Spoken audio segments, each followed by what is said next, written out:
Related main जो मेरा सवाल था वो ये था कि मतलब नीचे वगैरह को मैंने ही पढ़ा है थोड़ा बहुत, तो आप बेसिकली ना मतलब कुछ ज़्यादा ही ईगोइज्म को नहीं प्रमोट कर रहे कि मतलब इंडिविजुअलिज्म तो ठीक है, मतलब ये है कि बहुत ज़्यादा स्टेट का कंट्रोल नहीं होना चाहिए, इंडिविजुअलिज्म इज़ मोस्ट इम्पॉर्टेंट। लेकिन फिर आप इलोन मस्क और बिल गेट्स टाइप लोगों की आप बात कर रहे हैं, तो वो भी मतलब बहुत हद से ज़्यादा नहीं गुजर गई अगर बहुत ज़्यादा इंडिविजुअलिज्म की तरफ हम जाएं कि बिल गेट्स है, इलॉन मस्क है, अब अगर उनको खुली छूट दे दी जाए तो वो भी सोसाइटी के लिए एक डिट्रीमेंटल नहीं होगा कि अगर बिल्कुल ही ईगोइज्म की तरफ हम चले गए विदाउट एनी रेगुलेशंस। तो अमेरिका को भी आप देख लें, अमेरिका में भी जो फुली एक हाइपर कैपिटलिस्ट निज़ाम है उसमें बेसिक हेल्थ केयर नहीं मिल रही लोगों को, although they are supposedly the number 1 developed nation.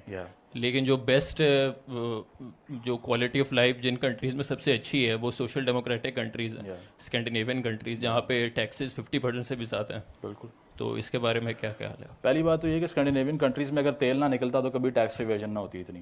तो उनके पास एक बेसिक जो एक इतना बड़ा रिसोर्स डेवलप हुआ, उसके बगैर मेरे पास अगर 100 रुपये हैं ही नहीं तो मैं आप सब में डिस्ट्रीब्यूट बराबरी से कैसे करूँगा? ये बहुत बड़ा क्वेश्चन है, पहली बात। दूसरी बात ये कि जो आपने ईगोइज्म की बात की, नीचे कहता ये है कि ईगो को बुरा कहना स्लेव मोरालिटी है।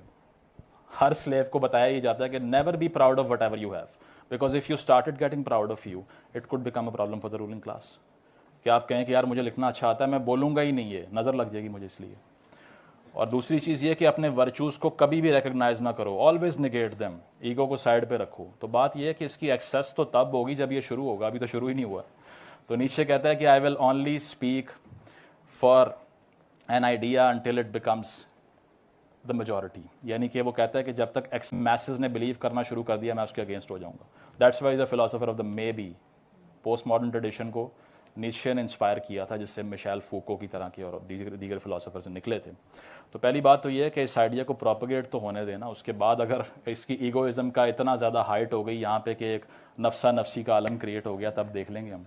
लेकिन वही कह रहा हूँ ना, हाँ जी, जो कब्जा करते हैं और अपनी मर्जी से सब कुछ करते हैं विदाउट एनी ओवरसाइट, तो ऑलरेडी ये चीज़ प्रमोट नहीं हुई है। बिल्कुल। वो देखें ना, अगर मैं तो ये कहता हूँ कि अमेरिका की जैसे आपने मिसाल दी, तो हमारे सामने 2 वीज़ाज रख दें, किसका उठाएंगे? अमेरिका का, पाकिस्तान का, इराक का?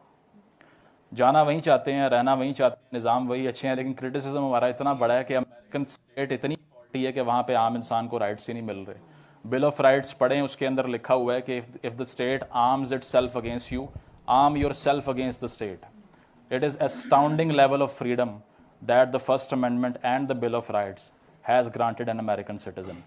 आप एक म्यूचुअल कंसेंसस बना के सिग्नेचर लेके जाएं स्टेट के पास और अपनी रियासत को अलहदा कर लें फेडरेशन से, यहाँ तक। उसके अलावा वियतनाम वॉर की फाइल्स जो है ना छाप दी न्यूयॉर्क टाइम्स ने, कोर्ट में चली गई स्टेट के, इनको रोकें। उन्होंने कहा तुम कौन होते हो रोकने वाले इनको? अभी जो लास्ट अटैक हुआ है, ड्रोन अटैक अमेरिका के अंदर, जिसमें सिविलियंस को मार दिया उन्होंने, न्यूयॉर्क टाइम्स ने फ्रंट पेज पे छाप दिया कि आपकी फौज वहाँ आम आदमियों को मार के आई है। They face the music, they apologised. This is the level of the American freedom. I don't care for equality and equality at all, मैं पहले ही बता रहा हूँ। ठीक है सर, वो बात ठीक है, लेकिन फ्रीडम ना, ये बात अमेरिकन फ्रीडम में ये भी है कि कॉन्स्टिट्यूशन में आपको गन राइट्स मिल रहे हैं, हाँ, जिसकी वजह से जिससे आपकी बहुत मर्जी violence है, create हो रहा है।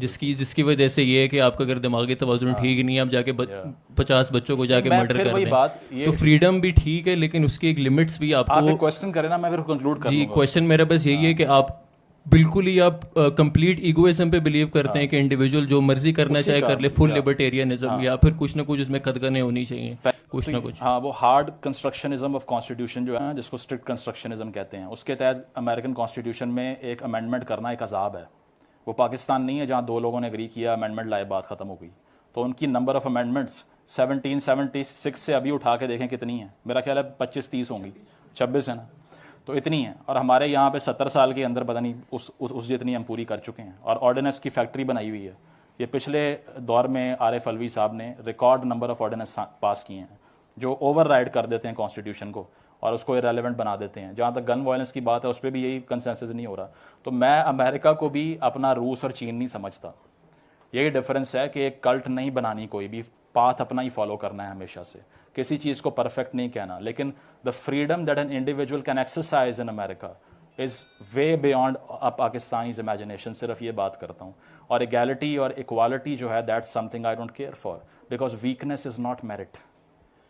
You can't say that I am weak, I don't have money, that's why give me everything, that's not a merit. बात यह है कि सोशल और इकोनॉमिक इक्वालिटी जो होती है उसके लिए अगर आपने स्ट्राइव करना है आप बिल्कुल करें, but I think weakness is not a merit to demand everything.